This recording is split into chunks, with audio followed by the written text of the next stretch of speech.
الحمد لله رب العالمين والصلاة والسلام على أشرف الأنبياء والمرسلين نبينا محمد وعلى آله وصحبه أجمعين ومن تبعهم بإحسان إلى يوم الدين أما بعد.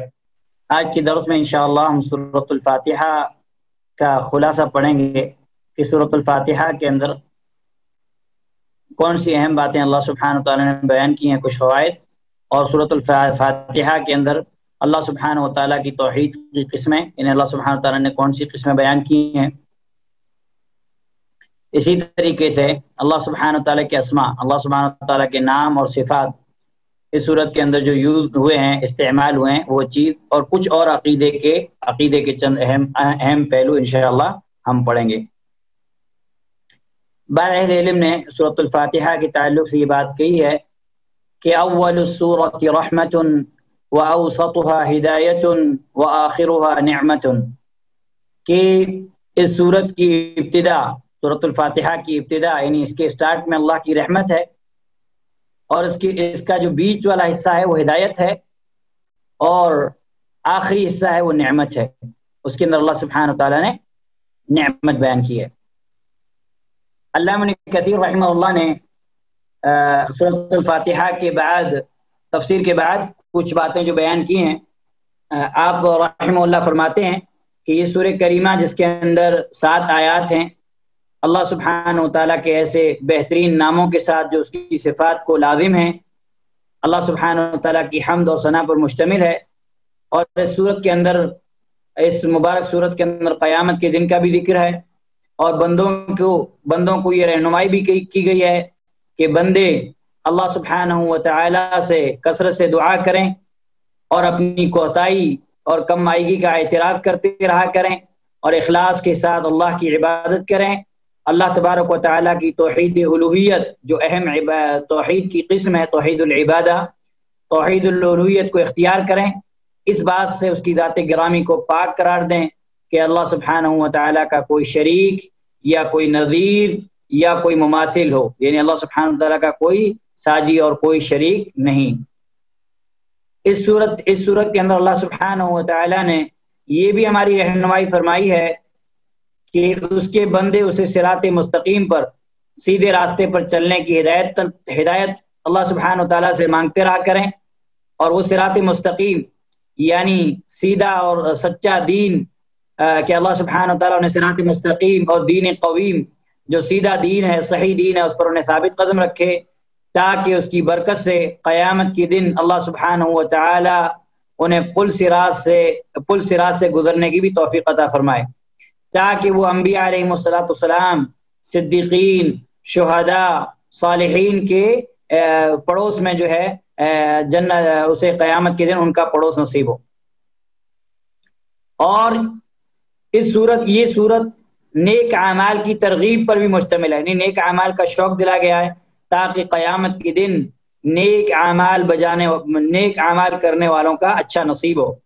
اور اس مبارک صورت کے اندر باطل راستوں کو، جو باطل راستے ہیں، ان راستوں کو چھوڑ دینے کی تلقین بھی کی گئی ہے، تاکہ قیامت کے دن ان باطل راستوں پر چلنے والوں کے ساتھ ان کا حشر نہ ہو. اور اس سے مراد یعنی مغضوب علیہم الضالین سے مراد یہود اور نصارہ ہیں. یہ میں نے آپ کے سامنے، علامہ ابن کثیر رحمہ اللہ نے سورت کے تعلق سے جو بات بیان کی وہ میں نے آپ کے سامنے بیان کی ہے. اب جو میں نے کچھ فوائد نوٹ کیے ہیں آپ لوگوں کے لیے، وہ انشاءاللہ میں بتاتا ہوں. سب سے پہلے جو ہم بات کریں گے وہ یہ ہے کہ اس سورت کے اندر اللہ سبحانہ وتعالیٰ نے توحید کی تینوں قسموں کو بیان کیا ہے. توحید کی کتنی قسمیں ہیں؟ توحید کی 3 قسمیں ہیں: توحید ربوبیت، توحید الوہیت، توحید اسماء و صفات. اور اس کی تفصیلات میں ہم نہیں جائیں گے، اس لیے کہ ہم یہ چیز تفصیل کے ساتھ نہیں پڑھ رہے. انشاءاللہ اگر ہم کتاب التوحید پڑھیں گے تو کتاب التوحید کے اندر اس کی تفصیلات کو اچھے سے پڑھیں گے. ابھی مختصراً شارٹ میں آپ کو توحید کی تعریف بتا دیتا ہوں، اور یہ توحید کی تعریف آپ کو تفسیر کی کتابوں میں آپ کو مل جائے گی، چاہے تفسیر سعدی اٹھا لیں یا تفسیر ابن کثیر اٹھا لیں یا حافظ صلاح الدین یوسف رحمہ اللہ کی تفسیر احسن البیان اٹھا لیں، آپ کو توحید کی تینوں قسموں کی تعریف مل جائے گی. توحید کی جو پہلی قسم ہے اللہ سبحانہ وتعالیٰ نے جو بیان کی ہے، الحمدللہ رب العالمین. کہ ساری تعریف اللہ کے لیے جو سارے جہانوں کا رب ہے۔ تو رب العالمین میں توحید ربوبیت ثابت ہوتی ہے کہ سارے جہانوں کا رب کون ہے؟ اللہ سبحانہ و تعالی ہے۔ اور توحید ربوبیت کا مطلب یہ ہے اس بات کا اقرار کرنا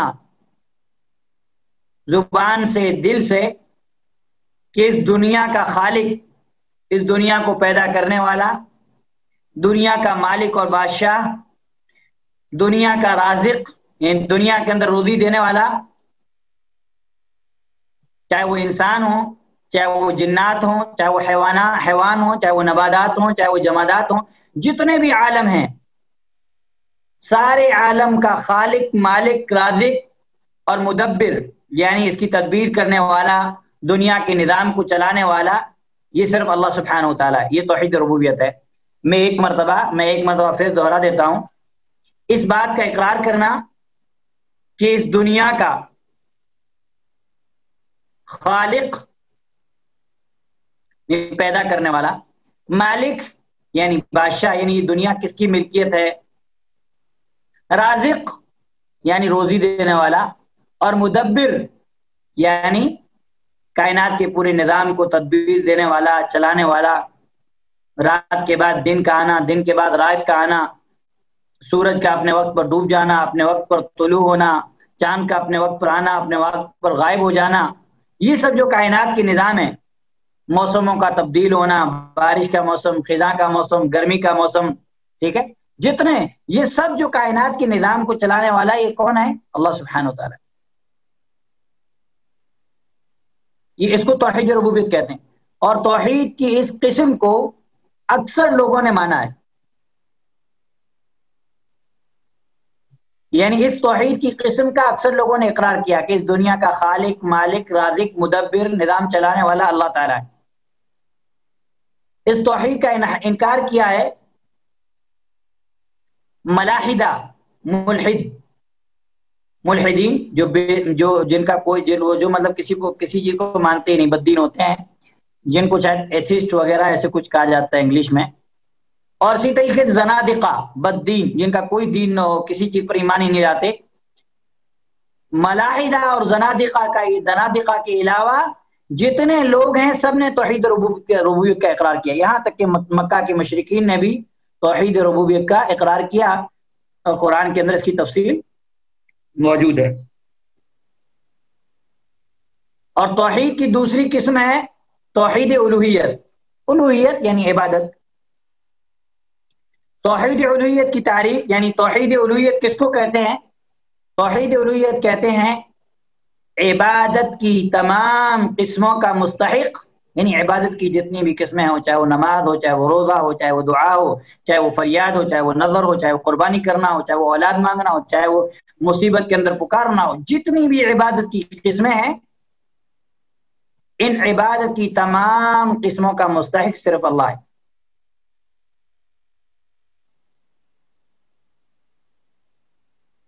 اللہ تعالیٰ کے علاوہ کسی اور کی عبادت نہیں کی جا سکتی۔ اور حافظ صلاح الدین یوسف حفیظ رحمہ اللہ نے ایک بات بیان کی ہے، آپ رحمہ اللہ فرماتے ہیں کہ عبادت ہر وہ کام ہے جو کسی مخصوص ہستی کے لیے، یعنی کسی مخصوص ذات کے لیے، کسی مخصوص پرسن کے لیے، کسی مخصوص ہستی کی رضا کے لیے، یعنی اس کو راضی کرنے کے لیے یا اس کی ناراضگی کی خوف سے کیا جائے، اس کو عبادت کہتے ہیں۔ توحید الوہیت کو اس کا جو مختصر مفہوم ہے وہ یہ ہے کہ افراد اللہ بالعبادہ، کہ اللہ سبحانہ و تعالیٰ کو اس کی عبادت میں کیا کر دینا؟ خالص کرنا، ٹھیک ہے، یعنی عبادت صرف اللہ سبحانہ و تعالیٰ کی جائے گی۔ اور شیخ عبد المحسن العباد حفظہ اللہ نے مختصراً ان تینوں قسموں کی تعریف بیان کی ہے۔ توحید الالوہیہ کے تعلق سے آپ فرماتے ہیں کہ ہوا توحید اللہ بافعال العباد كالدعاء والاستغاثة والاستعاذة والذبح والنذر وغیرها من انواع العبادہ، کہ توحید العبادہ ایسے بندوں کے جو افعال ہیں، جیسے بندوں کا دعا کرنا، بندوں کا فریاد کرنا، بندوں کا پناہ طلب کرنا، ذبح کرنا، نظر ماننا وغیرہ، جتنی بھی عبادت کی قسمیں ہیں كلها يجب على العباد ان يخص الله تعالی بها، کہ ان تمام عبادتوں کو بندے صرف اللہ سبحانہ وتعالیٰ کے لیے خاص کریں، اور وَأَلَّا يَجْعَلُوا فِيهَا شَرِيكًا، اور اللہ کے ساتھ اس میں کسی کو شریک نہ کرے، چاہے وہ نبی کیوں نہ ہو، چاہے وہ ولی کیوں نہ ہو، چاہے وہ فرشتہ کیوں نہ ہو، چاہے وہ کوئی بھی کیوں نہ ہو۔ اور توحید ربوبیہ کی جو آپ نے تعریف کی، ہم جو پڑھ چکے وہی تعریف ہے کہ اللہ سبحانہ و تعالیٰ کے جو افعال ہیں، جیسے پیدا کرنا، روزی دینا، زندگی دینا، موت دینا، کائنات کا نظام چلانا، کائنات کے اختیارات وغیرہ، یہ سب اللہ سبحانہ و تعالیٰ کے لیے خاص ہیں، اس میں اللہ سبحانہ و تعالیٰ کا کوئی ساجی اور شریک نہیں ہے۔ اور توحید الاسماء و صفات اور توحید الوہیت کی دلیل کیا ہے؟ ایاک نعبد و ایاک نستعین، سورۃ الفاتحہ کے اندر۔ اور توحید کی اصل جو قسم ہے وہ توحید الالوہیہ ہے، کیونکہ اکثر لوگوں نے توحید الوہیت کے اندر شرک کیا، توحید العبادہ کے اندر شرک کیا۔ توحید ربوبیت میں شرک بہت کم لوگوں نے کیا، ایسا نہیں کہ توحید ربوبیت میں بھی لوگوں سے شرک واقع نہیں ہوا، اس میں بھی شرک واقع ہوا، لیکن توحید الالوہیہ کے اندر لوگوں نے زیادہ شرک کیا۔ اور یہی اہم قسم ہے۔ سارے انبیاء علیہ السلام کی دعوت کا جو اہم مقصد تھا وہ کیا تھا؟ وہ یہی تھا، توحید الالوہیہ تھا۔ اور اس کے بعد تیسری قسم ہے الرحمن الرحیم، ٹھیک ہے، توحید اسماء و صفات۔ ویسے یہ جو ہے کیا کہتے ہیں، مالک یوم الدین سے بھی یہ صفت ثابت ہوتی ہے، اسماء و صفات۔ توحید اسماء و صفات، اللہ تعالیٰ کی جو صفات قرآن اور حدیث کے اندر آئی ہوئی، یعنی اللہ سبحانہ تعالیٰ کے جو نام اور جو صفات اللہ سبحانہ تعالیٰ نے خود اپنے لیے اپنی کتاب کے اندر، اور اللہ کے نبی صلی اللہ علیہ وسلم نے اللہ سبحانہ تعالیٰ کے لیے اپنی سنت کے اندر، اپنی حدیث کے اندر بیان کیے، ان پر ایمان لانا، بغیر کسی تعویل کے، بغیر کسی تحریف کے، رد و بدل کے، بغیر کسی تمثیل کے، بغیر کوئی مثال دیے ہوئے، بغیر کسی تشبیہ کے، بغیر کسی یعنی مشابہت دیے ہوئے کہ اللہ سبحانہ تعالیٰ کا نعوذ باللہ ہاتھ ہے تو فلاں کی طرح ہاتھ ہے، کہ مطلب بغیر کسی تشبیہ کے اور بغیر کسی تعطیل کے، یعنی بغیر کسی انکار کے۔ یہ نہیں کہ اللہ سبحانہ تعالیٰ کے اسماء و صفات میں ہم کسی چیز کا انکار کریں۔ اور توحید الاسماء و صفات ایک بہت اہم قسم ہے، اس کے اندر بہت سارے فرقے گمراہ ہوئے، جیسے جہمیہ، معطلہ اور قدری کیا کہتے ہیں معتزلہ، اور اسی طریقے سے اشعریہ، ماتریدیہ، یہ ایسے فرقے ہیں، ٹھیک ہے، جو فرقے توحید اسماء و صفات کے باب میں گمراہ ہوئے۔ چونکہ ہم عقیدے کا ٹاپک نہیں پڑھ رہے ہیں، اس لیے ان فرقوں کی تعلق سے ان فرقوں کی تفصیلات میں نہیں جائیں گے، لیکن انہوں نے اللہ سبحانہ تعالیٰ کے اسماء و صفات میں اللہ سبحانہ تعالیٰ کے اسماء و صفات کے تعلق سے ان کا جو عقیدہ تھا وہ درست نہیں تھا، ٹھیک ہے۔ تو اللہ سبحانہ تعالیٰ کی جو نام اور جو صفات قرآن کے اندر اللہ نے خود اپنے لیے بیان کیے، اللہ کے نبی صلی اللہ علیہ وسلم نے اللہ سبحانہ تعالیٰ کے لیے بیان کیے، ان پر ایمان لانا، ان کو ثابت ماننا، بغیر اس کا معنی چینج کیے ہوئے، بغیر اللہ سبحانہ تعالیٰ کے نام اور صفات کی کسی سے مثال دیے ہوئے، بغیر اس کی تشبیہ دیے ہوئے، اور بغیر اس کا انکار کیے ہوئے اس کو ماننا۔ اور دوسری بات یہ کہ ساتھ ہی ساتھ اللہ سبحانہ تعالیٰ کی جو صفات ہیں، ان صفات کو، اسماء و صفات کو اس انداز میں ماننا کہ اللہ سبحانہ تعالیٰ کے اسماء و صفات میں اللہ کا کوئی شریک نہیں، یعنی اللہ سبحانہ تعالیٰ کی صفت میں کوئی شریک نہیں۔ اب ہم ایمان کیسے لائیں گے؟ اللہ سبحانہ تعالیٰ کے اسماء و صفات پر ایمان لائیں گے کما یلیق بجلالہ وعظمتہ وشانہ، جیسا کہ اہل سنہ والجماعہ کا عقیدہ ہے کہ جیسا اللہ سبحانہ تعالیٰ کی شان، اس کی جلال، اس کی عظمت کو لائق ہے، ٹھیک ہے۔ تو یہ توحید اسماء و صفات ہے، اور توحید اسماء و صفات بہت زبردست قسم ہے، اور بعض علماء نے یہاں تک بات کہی ہے کہ اگر کسی نے اللہ سبحانہ تعالیٰ کے اسماء و صفات کو نہیں پہچانے تو اللہ سبحانہ تعالیٰ کو نہیں پہچان سکتے۔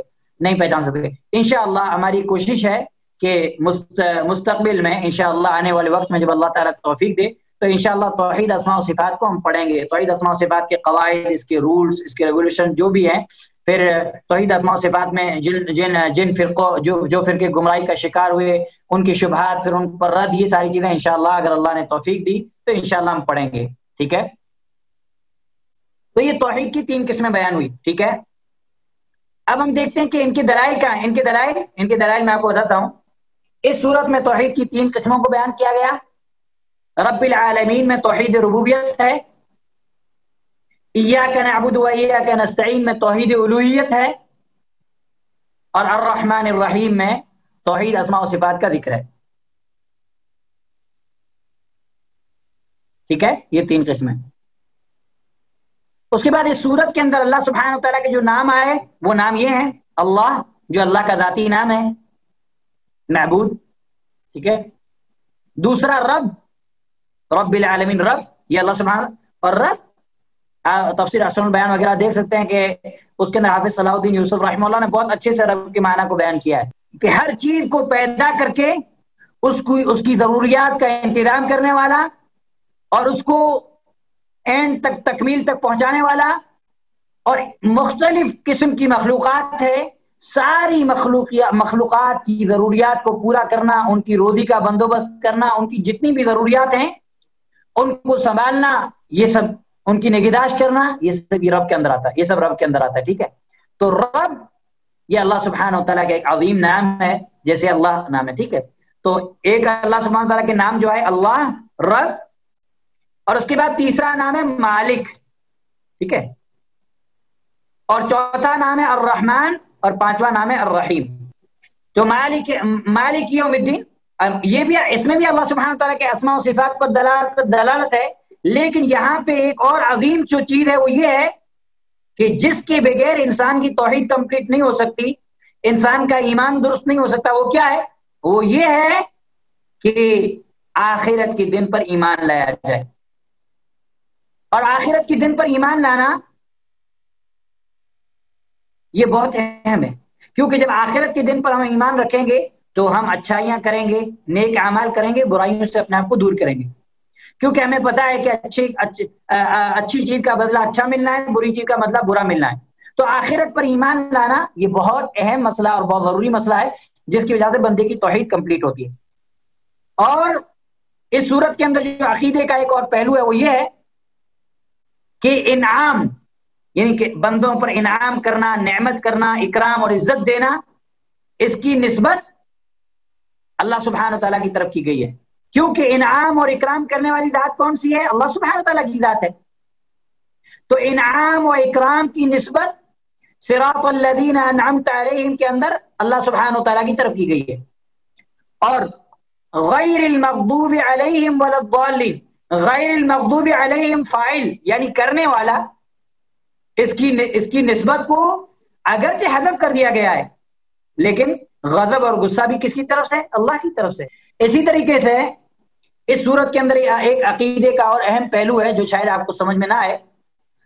جو تقدیر کا مسئلہ میرے ساتھ پڑھے تھے، تقدیر کا بیان، ان کو شاید یہ چیز سمجھ میں آ جائے کہ قدریہ ایک فرقہ تھا جن کا یہ عقیدہ ہے کہ انسان خود اپنے اعمال کرتا ہے، اللہ سبحانہ تعالیٰ کی اس میں کوئی مشیت اور چاہت نہیں ہوتی. ان العبد یخلق فعلا، کہ بندہ خود اپنے فعل کو پیدا کرتا ہے، اللہ اس کا خالق نہیں ہے. جبکہ ہم کیا پڑھے تھے؟ واللہ خلقکم وما تعملون، اللہ خالق کل شیء، ٹھیک ہے. تو قدریہ فرقے پر اس صورت کے اندر رد ہے.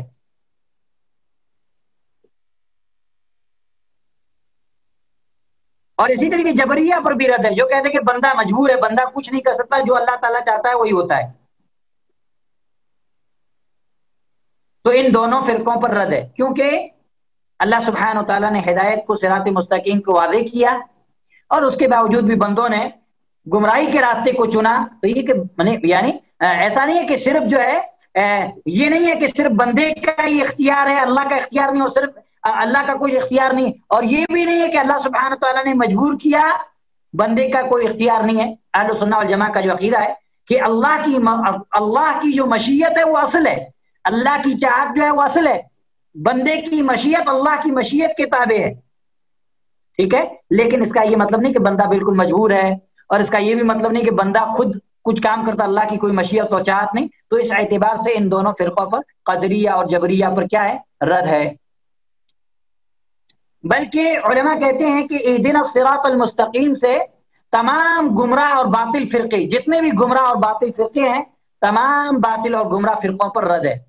تمام باطل اور گمراہ فرقوں پر رد ہے، کیونکہ وہی جسے چاہے ہدایت دے اور جسے چاہے گمراہ کر دے۔ اور قدریہ کا جو عقیدہ کہ بندے کو ہر چیز کا اختیار ہے اور وہی اپنے اعمال کا خالق ہے، اس کو پیدا کرنے والا ہے، یہ اپنی اس بدعت کی دلیل قرآن کی کچھ جو متشابہ آیت ہیں ان آیتوں سے لیتے ہیں۔ وقت نہیں ہے کہ وہ تفصیلات ہم پڑھیں، انشاءاللہ جو تقدیر کے اندر درس کے اندر شریک ہوئے تھے، جو شریک نہیں ہو پائے تو یوٹیوب پہ تقدیر کے تعلق سے جو بیان ہے وہ سن لیں تو انشاءاللہ یہ چیز آپ لوگوں کو سمجھ میں آ جائے گی۔ عقیدے کا چوتھا پہلو جو اس صورت کے اندر بیان کیا گیا وہ یہ ہے کہ اہدنا الصراط المستقیم میں کہ اے اللہ سیدھے راستے کی طرف ہماری رہنمائی فرما، اس میں نبوت کا اثبات ہے کہ اس میں نبوت کا ثبوت موجود ہے، کیونکہ نبوت کے بغیر صراط مستقیم کو جاننا، صراط مستقیم کو پہچاننا، صراط مستقیم کا تعین، صراط مستقیم کی تعین کرنا یہ ناممکن ہے۔ ہمیں کیسے پتا چلے گا کہ یہ صراط مستقیم ہے؟ ہمیں انبیاء بتائیں گے، اللہ کے رسول بتائیں گے۔ تو اہدنا الصراط المستقیم کے اندر نبوت کا اثبات بھی موجود ہے، جو کہ ارکان ایمان میں سے چوتھا رکن ہے، ارکان ایمان میں سے چوتھا رکن ہے۔ کیونکہ نبیوں کے بغیر، رسولوں کے بغیر ہم صراط مستقیم کو نہیں جان سکتے۔ پانچویں چیز جو عقیدے کی اس کے صورت کے اندر بیان کی گئی وہ یہ ہے کہ مالک یوم الدین میں جو بدلے کے دن کا مالک ہے، اس کے اندر حساب کتاب اور حشر یعنی لوگوں کا اٹھایا جانا اس کا اثبات ہے، یعنی اس پر جو ہے دلیل موجود ہے۔ آخرت پر ایمان لانا، اصل میں یہ ساری چیزیں آخرت پر ایمان لانے میں شامل ہیں، اور آخرت پر ایمان لانا موت سے شروع ہوتا ہے۔ موت، قبر سے اٹھنا، جمع ہونا، حساب کتاب، ترازو، پل صراط، قنطرہ، جنت جہنم، آخر تک جنت و جہنم تک جتنے مسائل آتے ہیں سب آخرت میں آتے ہیں۔ تو مالک یوم الدین میں حساب کا ہونا، کتاب کا دیا جانا بندوں کو، اور حشر کا اثبات، بندوں کا قبروں سے اٹھایا جانا، اس کی دلیل موجود ہے۔ ٹھیک ہے۔ چھٹی چیز ایاک نعبد و ایاک نستعین میں اخلاص اور للہیت کا ذکر ہے۔ بندہ کیا کہتا ہے؟ ایاک نعبد و ایاک نستعین، ہم صرف تیری ہی عبادت کرتے ہیں اور تجھ ہی سے مدد چاہتے ہیں، یعنی عبادت کو ہم نے خالص کر لیا اللہ کے لیے، اور استعانت جو کہ عبادت کا ایک حصہ ہے، لیکن چونکہ بندہ عبادت اس وقت تک نہیں کر سکتا جب تک کہ اللہ کی استعانت نہ ملے، اللہ تعالیٰ کی مدد نہ ملے۔ تو عبادت اور استعانت کے اندر یعنی اخلاص اور للہیت ہے کہ ہم صرف تیری ہی عبادت کرتے ہیں اور تجھ ہی سے مدد چاہتے ہیں، یعنی تیرے علاوہ کسی کی عبادت نہیں کریں گے، ہم جو عبادت کریں گے اس میں ہم کو تیری رضا چاہیے، کسی اور کی رضامندی نہیں چاہیے۔ اور اس صورت کے اندر جو اللہ سبحانہ وتعالیٰ کی جو صفات ہیں، جیسے مثال کے اوپر للہ ہے، لفظ اللہ سے صفت الوہیت ثابت ہوتی ہے، رب سے ربوبیت ثابت ہوتی ہے، رحمان اور رحیم سے صفت رحمت ثابت ہوتی ہے، کیونکہ ایک اصول ہے کہ اللہ سبحانہ وتعالیٰ کے ہر نام سے اللہ کی صفت ثابت ہوتی ہے، لیکن ہر صفت سے نام ثابت نہیں ہوتا۔ ہر نام سے اللہ کی صفت ثابت ہوتی ہے لیکن ہر صفت سے نام ثابت نہیں ہوتا، کیونکہ صفات کا جو باب ہے، صفات کا باب یہ اسماء سے زیادہ وسیع اور کشادہ ہے۔ اسماء و صفات اگر پڑھیں گے تو انشاءاللہ یہ قاعدے میں آپ کو بتاؤں گا، تب آپ کو یہ بات سمجھ میں آئے گی۔ تو یہ جو ہے صفت الوہیت، صفت ربوبیت اور صفت رحمت اور صفت ملوکیت یعنی بادشاہت، یہ جو ہے ان صفات کا سورۃ الفاتحہ کے اندر ذکر ہے۔ ٹھیک ہے، تو یہ چیزیں آپ کو دھیان دینی ہے جو عقیدے کے تعلق سے تھی۔ سورۃ الفاتحہ بہت سارے فوائد پر مشتمل ہے، بہت سارے اس کے اندر فائدے ہیں۔ ان میں سے کچھ فائدے ہم پڑھتے ہیں کہ یہ سورت اللہ سبحانہ وتعالیٰ کی حمد، اللہ کی تعریف پر مبنی ہے، اللہ کی حمد اور اللہ کی تعریف پر مبنی ہے۔ ٹھیک ہے، اس سورت کے اندر اللہ سبحانہ وتعالیٰ کی حمد اور اللہ سبحانہ وتعالیٰ کی تعریف بیان کی گئی ہے۔ ٹھیک ہے، اور اس سورت کے اندر اللہ سبحانہ وتعالیٰ کی بزرگی، بڑائی اور عظمت بیان کی گئی ہے۔ ٹھیک ہے، اور اس سورت کے اندر اللہ سبحانہ وتعالیٰ کی حمد و ثنا یعنی اللہ کی خوب تعریف بیان کی گئی ہے۔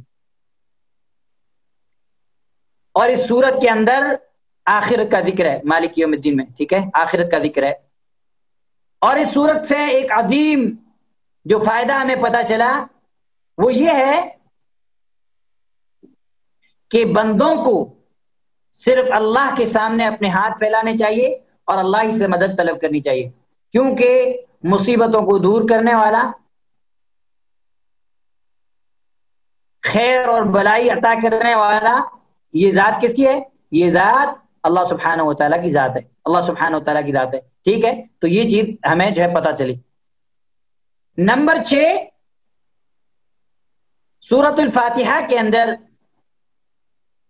ہمیں ایک اور عظیم فائدہ جو ملا وہ یہ ہے کہ عبادت کے اندر اخلاص، عبادت کے اندر اخلاص اور توحید الوہیت کا ذکر اور اللہ کی ہر شریک و مقابل سے تنزیہ و پاکی، یعنی اللہ سبحانہ و تعالیٰ کا کوئی شریک نہیں، کوئی مقابل نہیں، اللہ سبحانہ و تعالیٰ اس سے پاک ہے، اللہ سبحانہ و تعالیٰ کیا اس سے پاک ہے۔ اور ہم جب کہتے ہیں الحمدللہ رب العالمین کہ تمام تعریف اللہ کے لیے ہے، تو اب جو ہے ہم نے اللہ سبحانہ و تعالیٰ کے لیے جتنے بھی عیوب ہیں، جتنے بھی نقائص ہیں، جتنی بھی کمیاں ہیں، اس کی ہم نے نفی کر دی کہ اللہ سبحانہ و تعالیٰ ان سب چیزوں سے کیا ہے؟ پاک ہے، کیونکہ ساری کی ساری تعریف کس کے لیے ہوگی؟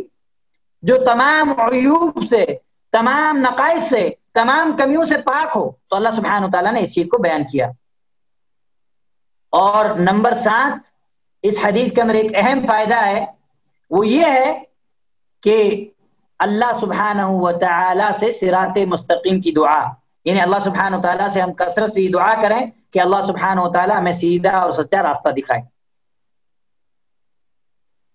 نمبر 8، اس سورت کے اندر ایک عظیم فائدہ جو ہمیں پتہ چلتا ہے وہ یہ ہے کہ نیک اعمال کی رغبت، یعنی نیک اعمال کے اندر شوق کا پایا جانا، نیک اعمال کی طرف کیا کرنا؟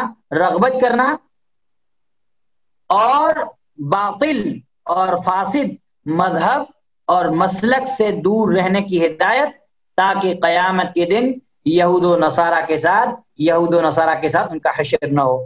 یہ اہم فوائد جو ہے ہم نے کچھ پڑھے۔ ویسے اللباب جو میں نے آپ کو کتاب بتائی تھی عربی کی، اس کے مصنف نے سورۃ الفاتحہ کے تقریباً جو ہے 66 فائدے ذکر کیے ہیں، اور اگر وہ فائدے ہم پڑھنے چاہیں تو کم سے کم ہم کو جو ہے 10-15 دروس چاہیے، کم سے کم ہمارے 10-15 دروس اس کے اندر چلے جائیں گے کیا اس میں ہم سارے فائدے پڑھیں گے۔ اس لیے جو اہم فوائد تھے وہ فوائد میں نے آپ لوگوں کو بتا دیے۔ اللہ سبحانہ و تعالیٰ سے دعا ہے کہ اللہ سبحانہ و تعالیٰ سورۃ الفاتحہ کے جو اسرار اور رموز ہیں اللہ سبحانہ و تعالیٰ ان کو سمجھنے کی اور اس کے بعد اس پر عمل کرنے کی اللہ سبحانہ و تعالیٰ ہمیں توفیق نصیب فرمائے۔